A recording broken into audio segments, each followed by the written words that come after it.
Hello, I'm Bob Hilton, and I'm Jane's father. Hi, I'm Laura Hilton. I'm Jane's mother, and we're proud to be here today.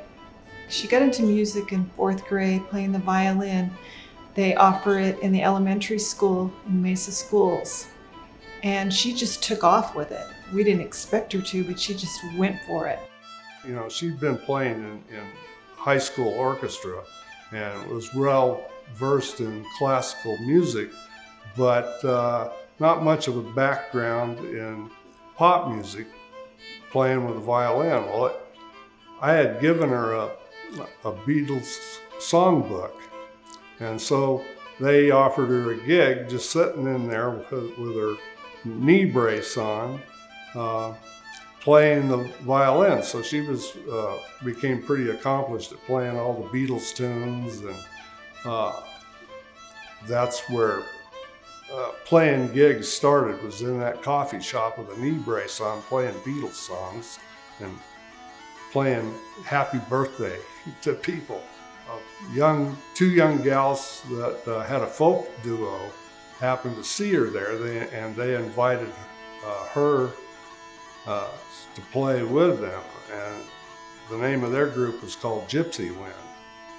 And it was probably about that time that another friend of Jane's, right after high school graduation, I would say, took her to the Dubliner for a session she had heard about. And her friend was a guitar player, and so they figured, well, let's go to that Sunday session and check it all out. And that's where she met Shea Vino and Billy Brett and some of the other mighty session players. And so they had that under their belt, and it was about that time that Jane was going to Ireland and the United Kingdom on a summer ASU, I don't know what you would call it, a course of study. And they had a lot of free time, and she met a French guy over there that was on vacation. He played guitar. So they're out there on St. Stephen's Green in Ireland busking for the tourists, and the tourists thought they were Irish. So they made about $50 off the American tourist. And so anyway, when she got back from her first trip to Ireland, she was stoked and ready to go. And that's when Shea and Billy and Jane and Paul Knight started the Clairvoyants.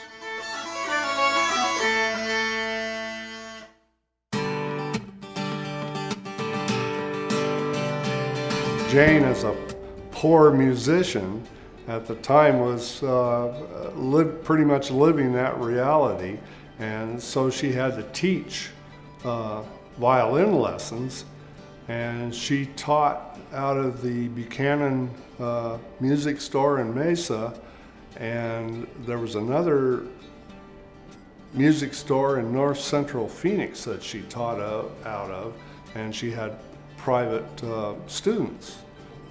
When she was offered the teaching position at the Irish Cultural Center, I mean, she was ready for that, because that means she could go to one central location and not have to, drive from one end of the valley to another to reach out and touch, students. And she enjoyed it a lot. I think Jane would be upset about the lack of music in our schools now. I mean, when she was in school, and her sister also, they had a strong music education program. And that's pretty much gone by the wayside. Well, no, that school still has, but not all districts Well, do. most of them throughout the valley. I mean, it should be in every school. Right. And I think she would be disturbed by that, but heartened by what the cultural center is trying to do for the music students that are interested. I mean, that's a legacy to be proud of. She didn't have a realization of her abilities. I never quite understood why not, you know, because she'd get all these accolades at almost any place she played.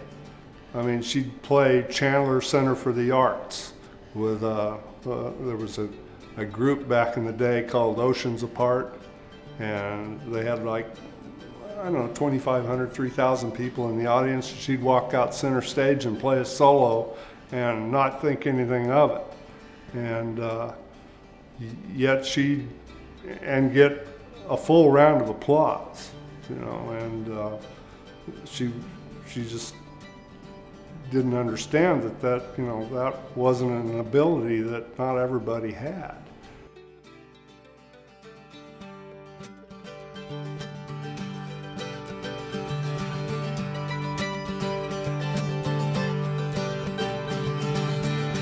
We can talk about your future. We can talk about your plans. And though your talk is never ending, if you will not lend your hands, I, the child I was imparted, with many riches green and gold, in the Sundays playing records, and in the stories being told, we must pass it on. Hi da da dee da di da da dum, hi da da dee da di da da dum.